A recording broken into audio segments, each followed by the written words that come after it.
Welcome, and thank you for taking a couple minutes to take a look at AP European History. So I am Mr. Schuler. I am the instructor for the course, and let's go in and talk about what AP Euro is and if it might be a right fit for you. So first, let's look at some prerequisites. So successful students tend to be students that have an average of an 80 or above in social studies courses, and often they're higher than that, but that's our minimum. You have to be a junior or senior, so this is an upper level course.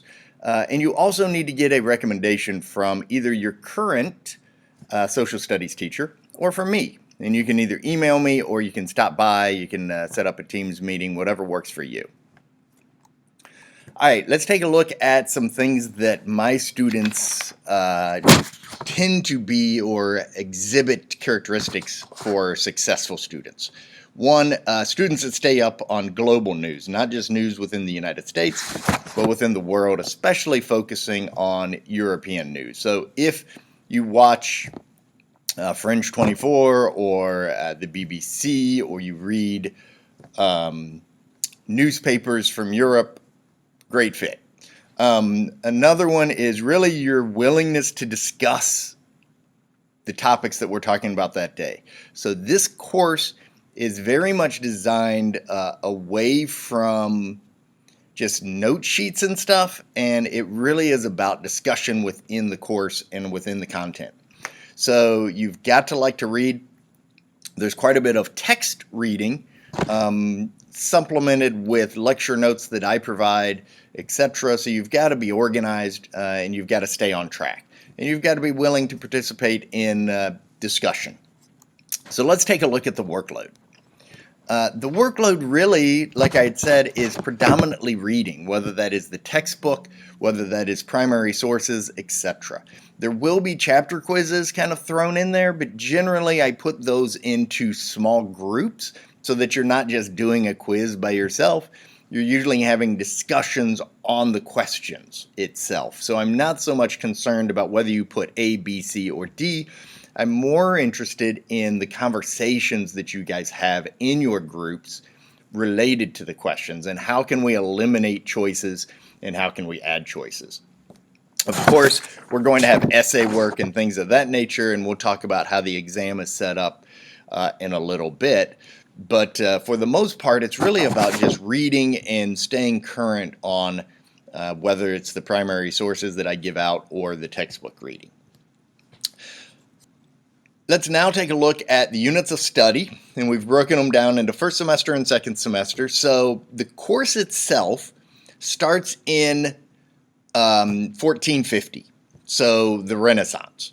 So it's only from that time period. So we're not talking about anything before. So if you're looking at the Holy Roman Empire, yes, we'll talk about it because it is collapsing, but we're not going to talk about the creation of it. We're not going to talk about Rome and its height. We're not going to talk about Greece, any of those things.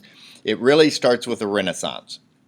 Now, I throw in a little bit of medieval period at the very beginning just to get us set for the stage, but then we go into the Reformation, absolutism, scientific revolution, Enlightenment, French Revolution, and the Napoleonic era.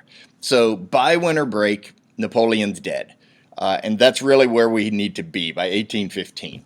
Second semester, we pick up with the aftermath of the French Revolution and the rippling effects through Europe, and then really through the globe as it deals with conquest. And then we're going to take that all the way through with industrialization, nationalism, this beautiful period of the 19th century, the Great War, the Russian Revolution, the rise of dictatorship, the Second World War, and then finally modern Europe and the EU. So let's take a look at how the exam is set up. So the exam is in May, and they keep moving the dates, so I can't tell you what it is right now. But you're essentially going to have two sections, and those sections are broken up into two sections. So you have multiple choice, 55 questions, 55 minutes. All of it is stimulus-based. That's going to be 40% of your grade. You're then going to have three short answer responses, SAQs or free responses. You'll have 40 minutes to do those, and those are going to be 20% of your grade.